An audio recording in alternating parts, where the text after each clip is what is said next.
လူတိုင်းမှာသူတို့အတွက်ထမင်းကျွေးတဲ့အလုပ်ဆိုတာရှိတယ်။အဲ့ဒီအလုပ်ကသူ့ကိုတကယ်ထမင်းကျွေးနေတယ်။ဒါဆိုရင်တန်ဖိုးထားရမယ်။အလုပ်ကပင်ပန်းတော့ပင်ပန်းလိမ့်မယ်။ဒါပေမဲ့ထိုက်တန်တယ်ဆိုရင်အဲ့ဒီအလုပ်ကိုတန်ဖိုးထားရမယ်။ပင်ပန်းလို့ညီးနေတော့တခြားအလုပ်ကရောမပင်ပန်းလို့လား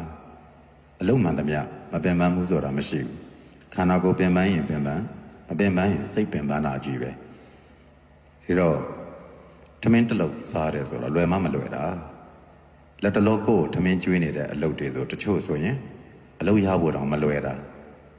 အဲ့လိုအနေထားမျိုးမှာကိုကထမင်းစားဖို့အလုပ်ထမင်းစားလက်မှတ်အမြဲရနေတယ်ဆိုရင်အဲ့တော့ကိုကသူများတဲ့တာတာပဲမထီလေးစားမလုပ်ရဘူး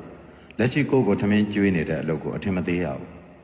အဲ့ဒီအရာကိုတန်ဖိုးထားပြီးတော့လုပ်ရမှာပဲပင်ပန်းတယ်လို့မငြင်းနဲ့ဘဝဆိုတာပင်ပန်းမှာပဲနောက်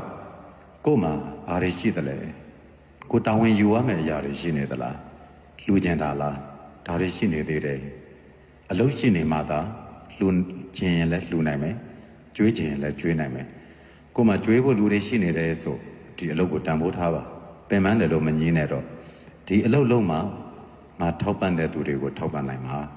ဒီအလုပ်လုံးမှာလူနေကြအလူတွေကိုလူနိုင်မှာဒီအလုပ်လုံးမှာပြုနေကြကုသိုလ်တွေကိုပြုနိုင်မှာလို့